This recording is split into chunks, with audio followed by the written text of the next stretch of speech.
Bharatiya Janata party भी केंद्र की सत्ता में आसानी से वापस आने वाली नहीं है।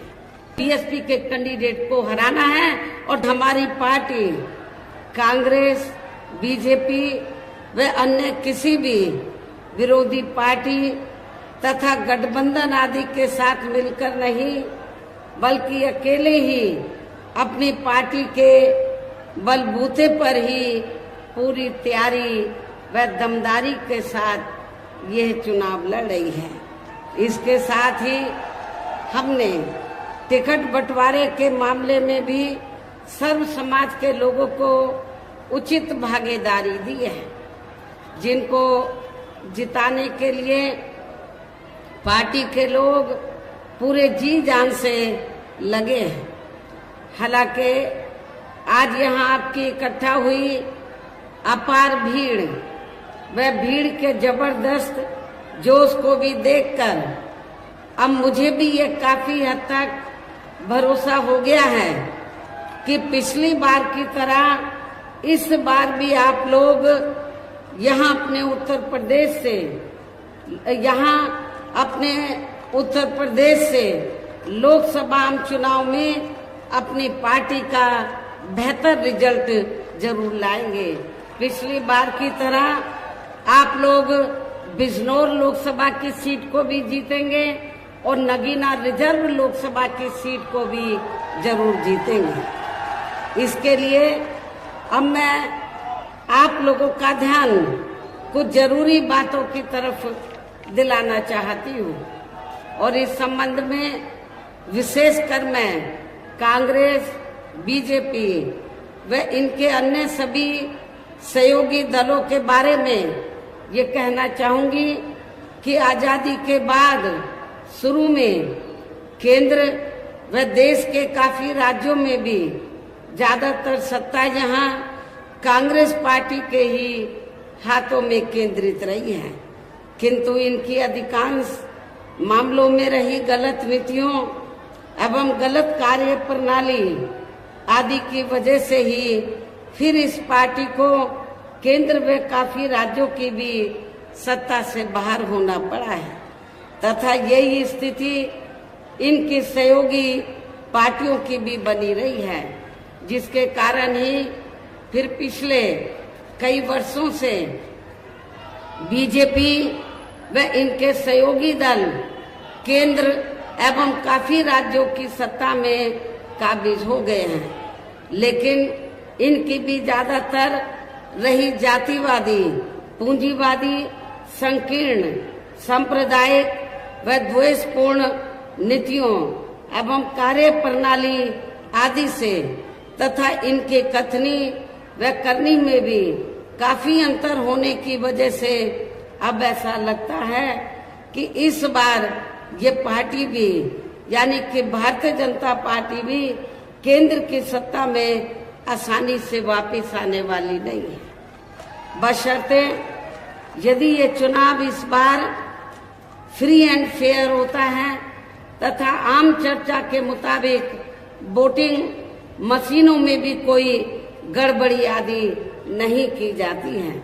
और वैसे भी इस बार चुनाव में इनकी कोई भी पुरानी व नई चल रही नाटकबाजी, जुमलेबाजी व गारंटी आदि काम में आने वाली नहीं है, क्योंकि अब देश की जनता काफी हद तक इस बात को समझ चुकी है कि इनकी पार्टी ने अब तक देश के विशेषकर गरीबों, कमजोर तबकों, मध्यम वर्गों एवं अन्य मेहनतकश लोगों को जो इन्हें अच्छे दिन दिखाने के वायदे किए थे, असंख्य प्रलोभन भरे वायदे किए थे तथा अनेकों हवाई व कागजी गारंटी भी दी है, तो उनका जमीनी हकीकत में अभी तक इन्होंने लगभग 1/4 हिस्सा कार्य भी पूरा नहीं किया है, बल्कि इसके स्थान पर इनका ज्यादातर समय व ताकत भी यहाँ इनके अपने चहेते रहे बड़े बड़े पूंजीपतियों एवं धन्ना सेठों को ही ज्यादा से ज्यादा मालामाल व धनवान आदि बनाने में तथा उन्हें हर स्तर पर छूट देने व बचाने में ही लगी रही है, जिनके अधिकांश आर्थिक सहयोग से ही ये पार्टी व अन्य पार्टियां भी अपना संगठन चलाती हैं तथा चुनाव आदि भी लड़ाती हैं, जिसका काफी कुछ खुलासा बॉन्ड की अभी हाल ही में आई रिपोर्ट में भी किया गया है। इसके साथ ही अब ऐसा लगता है कि कांग्रेस पार्टी की तरह ही बीजेपी ने भी केंद्र की तमाम सरकारी जांच एजेंसियों का ज्यादातर राजनीतिकरण ही कर दिया है। इसके अलावा देश के किसान वर्ग भी वर्तमान बीजेपी की सरकार में शुरू से ही अपनी विभिन्न समस्याओं को लेकर काफी ज्यादा दुखी व परेशान रहे हैं और अभी भी हैं, जबकि यूपी में 4 बार हमारी पार्टी की रही सरकार ने इनके हितों का भी हर स्तर पर विशेष ध्यान रखा है। हमारे किसान भाइयों को ये मालूम है कि जब भी उत्तर प्रदेश में बीएसपी के नेतृत्व में हमारी सरकार बनी तो हमारी पार्टी की सरकार ने किसानों का हर स्तर पर उनके हितों का पूरा ध्यान रखा है। उनको खेती करने के लिए जो सुविधाएं हैं तो वो आसान दामों में दी, उनकी जो फसल है उसका उचित दाम दिया। और इतना ही नहीं, आपके पश्चिमी यूपी में गन्ना काफी होता है, गन्ना किसान को भी उनके गन्ने का पूर्व की सरकारों की तुलना में वर्तमान सरकार की तुलना में भी काफी बढ़ाकर उनको दाम दिया था। इतना ही नहीं, बल्कि केंद्र में पूर्व की रही कांग्रेसी सरकार की तरह ही वर्तमान भाजपा सरकार में भी इनकी जातिवादी, हीन, सांप्रदायिक एवं पूंजीवादी सोच व नीतियों के चलते ही पूरे देश में सर्व समाज में से खासकर गरीबों, दलितों, आदिवासियों, पिछड़े वर्गों, मुस्लिम एवं अन्य धार्मिक अल्पसंख्यक समाज के लोगों का भी पूर्ण रूप से विकास व उत्थान आदि नहीं हो सका है। और इस संदर्भ में वैसे आप लोगों को ये मालूम है कि पूरे देश में यहाँ दलितों, आदिवासियों एवं अन्य पिछड़े वर्गों का सरकारी नौकरियों में वर्षों से अधूरा पड़ा आरक्षण का कोटा भी अभी तक पूरा नहीं भरा गया है। विशेषकर एससी व एसटी वर्गों के सरकारी कर्मचारियों का पदोन्नति में आरक्षण भी अब काफी हद तक प्रभावहीन ही बना दिया गया है। और जब इस मामले को लेकर आप लोगों को मालूम है कि हमारी पार्टी ने इसमें संशोधन करने के लिए जब बिल राज्यसभा में लाया, मैं राज्यसभा में थी, जब राज्यसभा में लाया तो सरकार को हमने काफी हद तक रजामंद कर लिया था तो संशोधन लाने के लिए, ताकि पदोन्नति में जो आरक्षण जो प्रभावहीन बन गया है वो प्रभावशाली बन जाए और एससी एसटी के कर्मचारियों को पदोन्नति में आरक्षण ठीक ठाक मिल जाए। लेकिन जब ये बिल लाया गया तो समाजवादी पार्टी के सांसदों ने तो इस बिल को पास नहीं होने दिया और बिल को संसद के अंदर फाड़ दिया था। अब किस मुंह से समाजवादी पार्टी के लोग ये कहते हैं दलितों को कि आप हमें वोट दो? जिस समाजवादी पार्टी ने एससी एसटी का जो पदोन्नति में आरक्षण का विधेयक है उसको पास नहीं होने दिया, ऐसी पार्टी के उम्मीदवार की जमानत जब्त कराना ये आप लोगों की जिम्मेवारी बनती है। साथ ही केंद्र व राज्यों में भी विरोधी पार्टियों की रही सरकारों में इन सभी वर्गों को प्राइवेट सेक्टर में आरक्षण दिए जाने की व्यवस्था किए बिना ही इनकी सरकारों के ज्यादातर सरकारी कार्य अब प्राइवेट सेक्टर के जरिए ही इनके बड़े बड़े पूंजीपतियों व धन्ना सीटों आदि को ही दिए जाने के कारण अब इनको पूरे देश में आरक्षण का बहुत कम ही लाभ मिल पा रहा है। इसी प्रकार इनका अन्य और मामलों में भी शोषण व उत्पीड़न आदि होना अभी तक भी बंद नहीं हुआ है। इनके साथ साथ मुस्लिम व अन्य धार्मिक अल्पसंख्यक समाज के लोगों की भी हालत हर स्तर पर यह काफी ज्यादा खराब व दयनीय ही बनी हुई है, जिसका काफी कुछ खुलासा सच्चर कमेटी की रिपोर्ट में भी किया गया है। इतना ही नहीं बल्कि पिछले कुछ वर्षों से केंद्र व अधिकांश राज्यों में भी बीजेपी व आरएसएस की सरकारों के चलते हुए अब इनका विकास एवं उत्थान आदि होना भी काफी हद तक बंदशाई हो गया है। आए दिन इन पर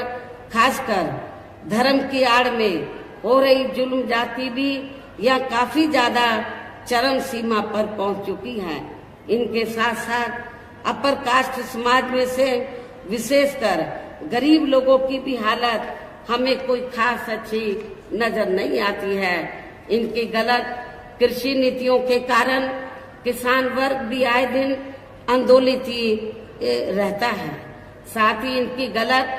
आर्थिक नीतियों की वजह से देश की अर्थव्यवस्था पर भी इसका काफी बुरा प्रभाव पड़ रहा है, जिससे यहाँ विशेषकर काफी ज्यादा दुखी व परेशान हैं। और अब केंद्र में पूर्व की रही सरकारों की तरह ही वर्तमान भाजपा सरकार में भी यहाँ पूरे देश में गरीबी,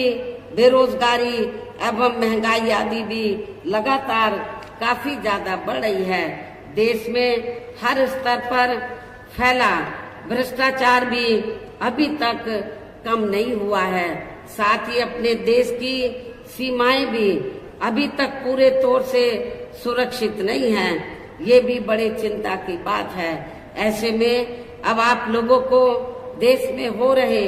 लोकसभा चुनाव में कांग्रेस, बीजेपी व इनकी सहयोगी पार्टियों को भी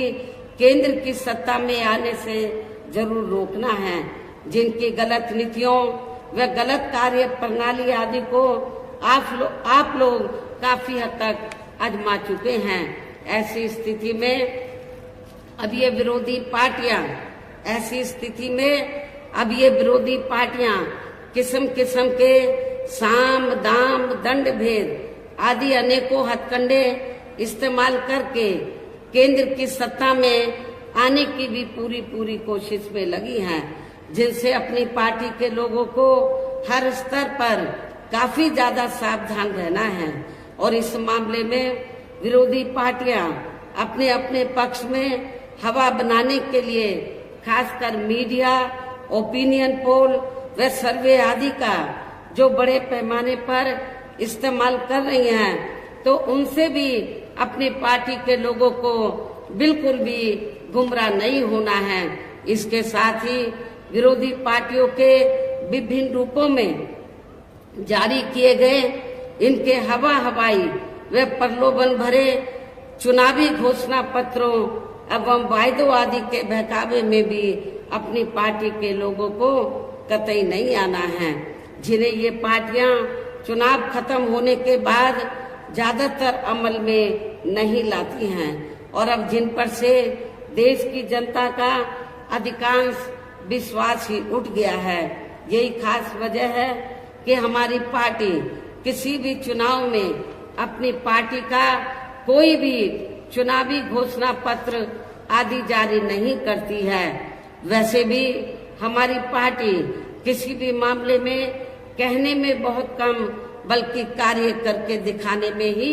ज्यादा विश्वास रखती है। और इस बात का सबसे बड़ा सबूत ये है कि उत्तर प्रदेश में 4 बार हमारी पार्टी के नेतृत्व में रही सरकार ने चुनाव में अपनी पार्टी के बिना कोई जारी किए गए चुनावी घोषणा पत्र के ही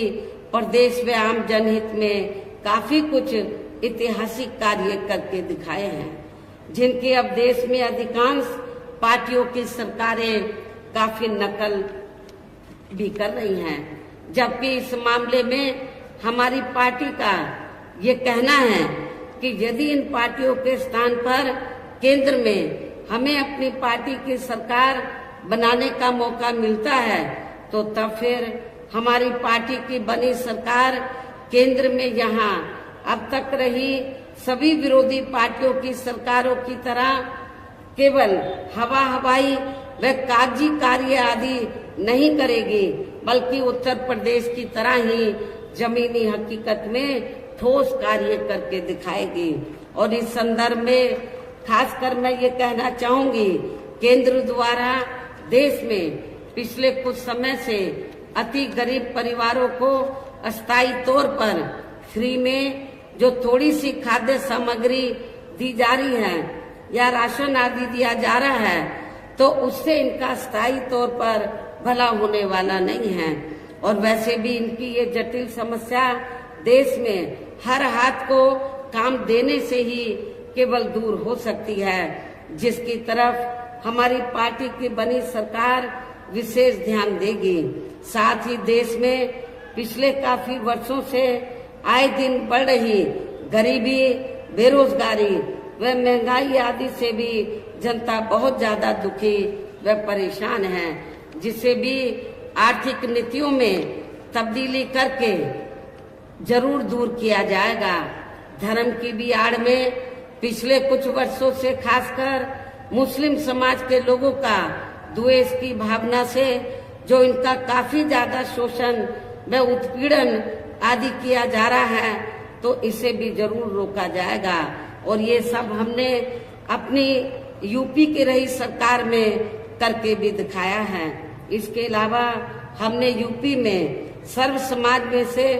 गरीब एवं बेरोजगार लोगों को बेरोजगारी भत्ता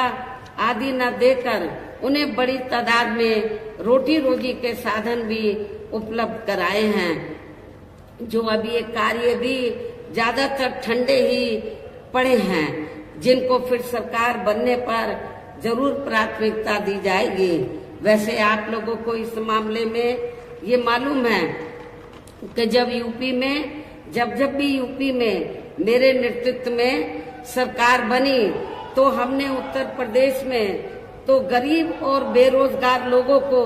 बिना कोई रिश्वत लिए हुए उनको बड़ी तादाद में रोटी रोजी के साधन दिए हैं। पुलिस भर्ती में जब पुलिस भर्ती हुई थी तो आपके पश्चिमी यूपी से तो काफी लोगों को भर्ती किया गया, और खास तौर से हमने बिना कोई पक्षपात के, बिना कोई जाति देखे हुए जो भी इसमें काबिल था, जो भी इस पोस्ट के लिए काबिल था, उनकी हमने भर्ती की। आपके पश्चिमी यूपी से बड़े पैमाने पर हमारे जाट जो बच्चे हैं उनकी भी बड़ी तादाद में भर्ती हुई थी। वैसे तो अन्य समाज के लोगों को भी मौका मिला, लेकिन उन्हें भी मौका दिया गया। कहने का तात्पर्य यह है कि देश में इस समय हो रहे लोकसभा चुनाव में विरोधी पार्टियों के जारी किए गए उनके हवाई व प्रलोभन भरे चुनावी घोषणा पत्रों आदि के बहकावे में अब यहाँ खासकर देश के अति गरीबों, मजदूरों, बेरोजगारों एवं अन्य जरूरतमंद लोगों को बिल्कुल भी नहीं आना है। और अब इन्हें ऐसी सभी विरोधी पार्टियों को हर हालत में केंद्र की सत्ता में आने से जरूर रोकना है, जिनकी कथनी व करनी में काफी अंतर रहा है तथा जिन्हें ये लोग वर्षों से आजमा भी चुके हैं। ऐसे में अब मेरा यही कहना है कि आप लोगों को अपने खुद के व अपने प्रदेश एवं देश के भी हित में, अपने क्षेत्र के भी हित में अपने वोटों को यहाँ कांग्रेस, बीजेपी व अन्य विरोधी पार्टियों को न देकर केवल अपनी एकमात्र हितैषी पार्टी बहुजन समाज पार्टी को ही देना है। जो ये पार्टी उत्तर प्रदेश की तरह ही केंद्र में भी अपनी पार्टी की सरकार बनने पर फिर पूरे देश में यह अपनी पार्टी की सर्वजन हिताय व सर्वजन सुखाय की नीतियों पर आधारित सरकार चलाएगी। इसके साथ साथ केंद्र से जुड़ी आपके क्षेत्र की जो भी यहाँ स्थानीय समस्याएं होंगी तो उन्हें भी फिर दूर करने का हर संभव पूरा प्रयास किया जाएगा। साथ ही यहाँ गरीबों, मजदूरों, बेरोजगारों, कर्मचारियों, किसानों, छोटे व्यापारियों एवं अन्य मेहनतकश लोगों के हितों का भी विशेष ध्यान रखा जाएगा। सर्व समाज में से खासकर दलितों, आदिवासियों, पिछड़े वर्गों,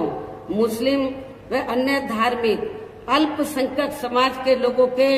विकास एवं उत्थान के साथ साथ हर स्तर पर इनकी सुरक्षा आदि के लिए भी सख्त कदम उठाए जाएंगे और तभी फिर यहाँ वास्तव में अपने देश के महान संतों, गुरुओं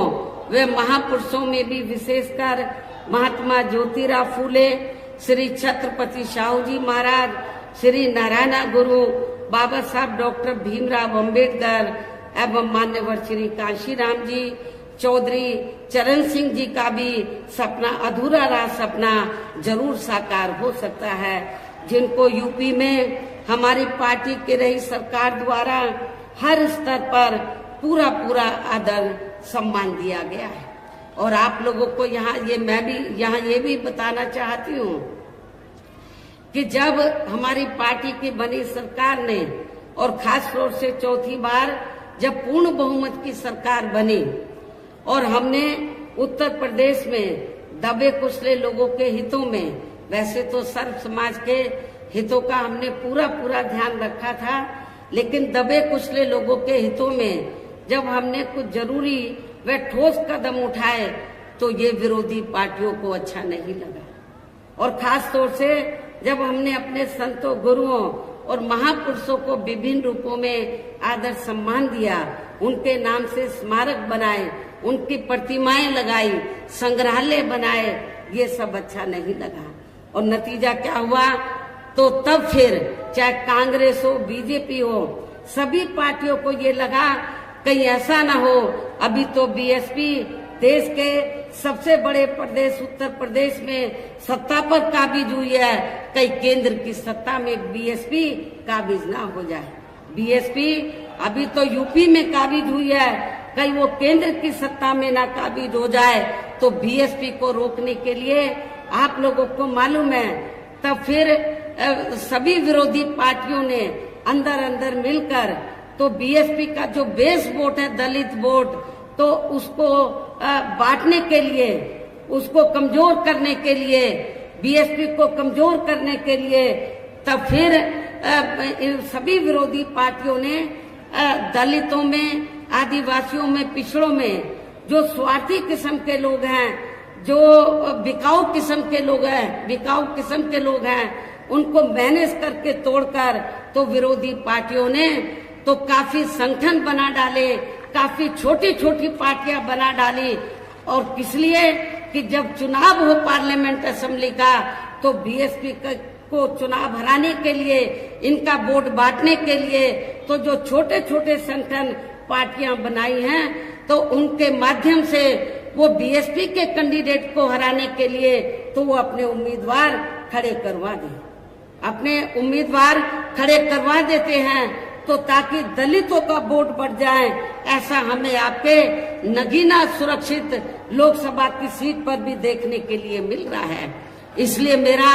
आप लोगों से ये कहना है, ये जो छोटे संगठन बने हैं, छोटी पार्टियां बनी हैं, इनका कोई मकसद चुनाव जीतना नहीं है। इनका मकसद बीएसपी का जो बेस वोट है, दलित वोट, उसको बांटकर तो बीएसपी के कैंडिडेट को हराना है और दूसरी पार्टियों को जिताना, ये इनका केवल मकसद है। इसलिए मेरा खास तौर से दलित वर्ग के लोगों से ये कहना है कि आप लोगों को अपना वोट ऐसे संगठन, ऐसी पार्टियों को एक भी नहीं देना है। यदि एक भी वोट दे दिया तो फिर इसका फायदा दूसरी जातिवादी पार्टियों को मिल जाएगा। इसलिए आप लोगों को एक वोट आप लोगों को बहुजन समाज पार्टी के उम्मीदवार को देना है।